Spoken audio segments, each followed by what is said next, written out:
If I were to start my online business journey in 2026 from scratch, there are 5 big lessons I would carry with me. These are hard-won insights, the personal experience and also the tips I wish someone had told me before I dived into Amazon FBA journey. Whether you are a busy mom looking to earn some side income or a young entrepreneur wanting to build an online business, I want to help you skip some of the frustrations and mistakes that I went through. The e-commerce world is full of opportunity, but it also changed a lot by 2026. New rules, more competition, but also better tools and a bigger global market. I will share some stories from my own experience and research so you can hit the ground running with your open eyes. Let's jump into the 5 things I wish I knew someone had told me before I started my Amazon FBA journey. Number 1. It's not totally passive and it's not quick. Treat it like a real business. When I first started, I believed in the hype of making money online, which is very quick and easy, and I will make a lot of money. I envisioned passive income rolling while I slept, fueled by those flashy YouTube ads, make 20,000 online in just 3 days, right? But the reality check, Amazon FBA is not set it and forget it type of business. It's a real business that demands time, effort, and resilience. In fact, one seller's story really resonated with me. They lost 8,000 on their first Amazon FBA venture by following the guru techniques and strategy in a saturated niche, only to discover that Amazon FBA is not totally passive. It requires less time than other online businesses, yes, but it's not fully passive. Don't get me wrong. Amazon FBA, fulfilled by Amazon, takes care of the shipping, storage, and the customer service for you. So a lot of the hard work that is connected with selling physical products online is already taken care of. And that's very good. But you still need to remember to do marketing, inventory management, product research, and also some budgeting. It requires at least 5 hours per week. The key mindset shift here is that you need to remember to treat it like a real business from day one. This means setting realistic expectations.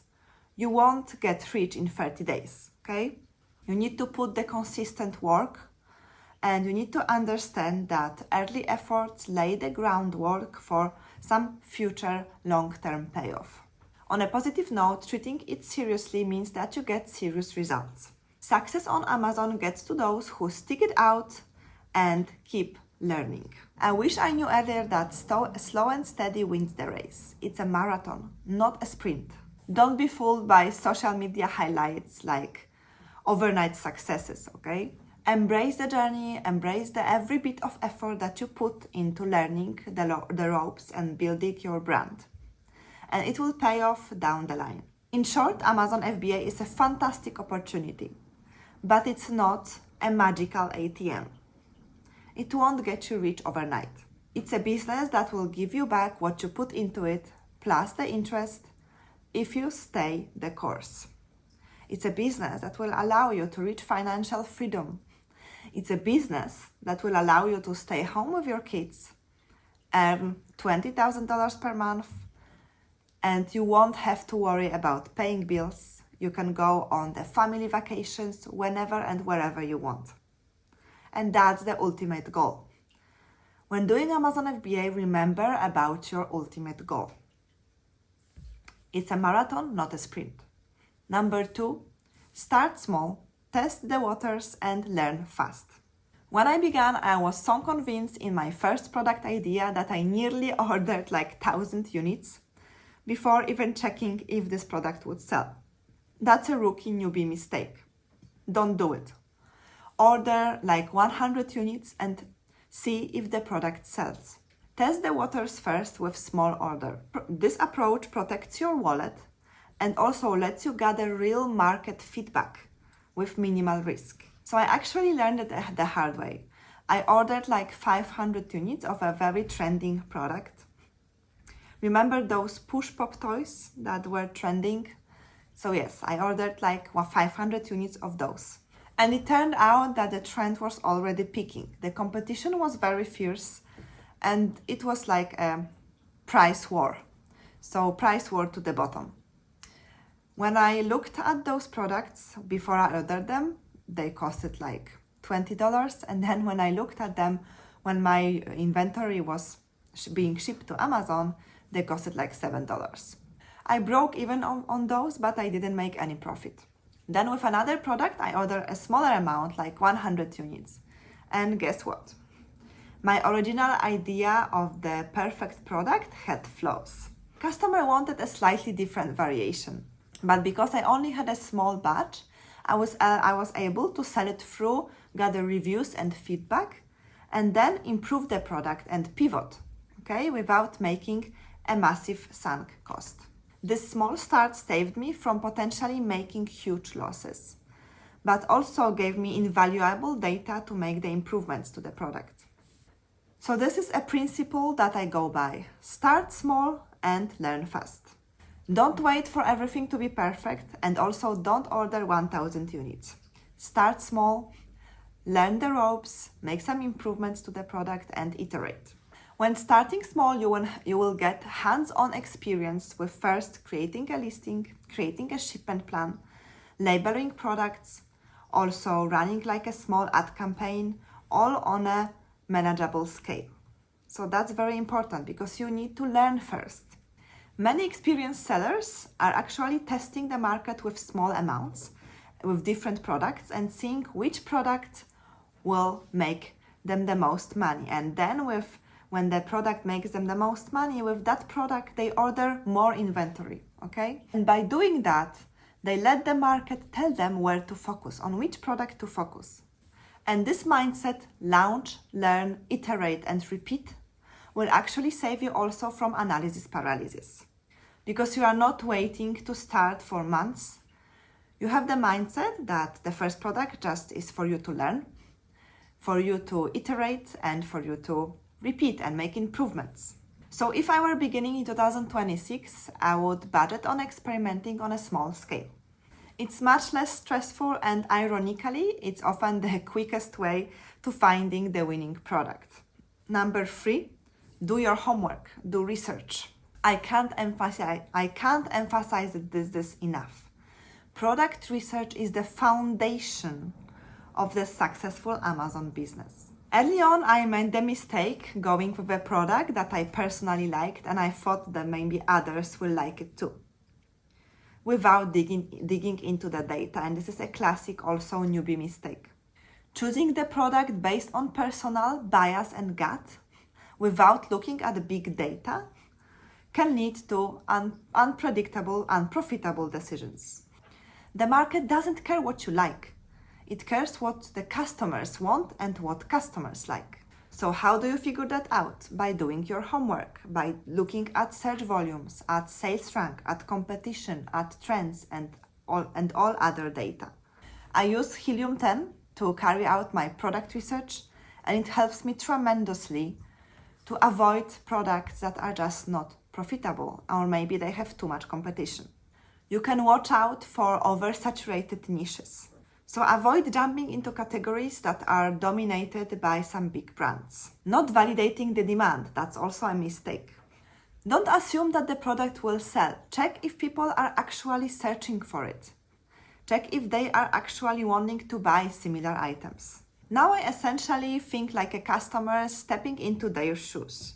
So I ask, what problem does this product solve? What need does it fulfill? And would I buy it at this price? What are the reviews of the similar products, and what are they complaining about? This mindset helps in selecting and improving the products. So hand in hand with picking the right product is delivering the quality product. Don't be afraid in quality, because if your product is bad quality, you will get bad reviews and your product just won't sell. So offering a quality product that truly satisfies the customers is the key to long-term success. Happy customers leave good reviews, and come back for more. So for example, before ordering the inventory, order some samples from different suppliers, because believe me, the quality between those samples will differ immensely. So I always look at the competitor reviews and I see what the customers complain about. And I will try to fix those issues in my product. For example, if people complain that the item is flimsy, made from like breakable material, bad quality material, I will work with the factory to make it from a better material, maybe make it more thick material. If the common complaint was confusing instructions, I would make sure to write very clear instruction or maybe film a video how to assemble the product. Another aspect of research is understanding the Amazon rules and regulations. So some product categories are restricted or gated and come with some compliance requirements, for example, supplements.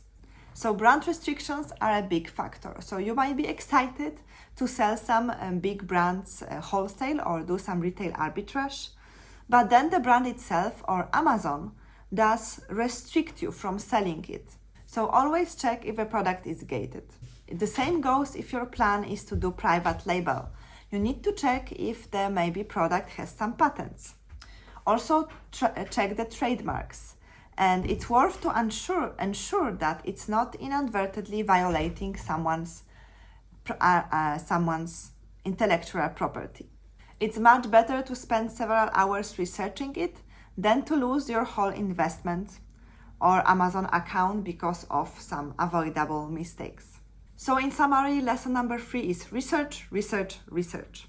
Let data guide you on what to sell. Let the customer complaints guide you on what to improve. Check the quality of the product and also the compliance. Number 4, know your numbers, budget and profit margins. So this is a very big one. You need to treat it like a real business. You need to know where your money goes and how much the exact profit you are left with. It's crucial to track every expense and also to make plans financially. So first, you need to understand the fees and costs associated with Amazon FBA. So there is a referral fee. This is an Amazon commission on a sale. There is also FBA prep fee, so fulfillment fee for picking, packing and shipping your products. There are monthly storage fees. So you pay Amazon for storing your item at their warehouses. And there are also return processing fees if customers return the item. Not to mention the cost of the product itself, okay?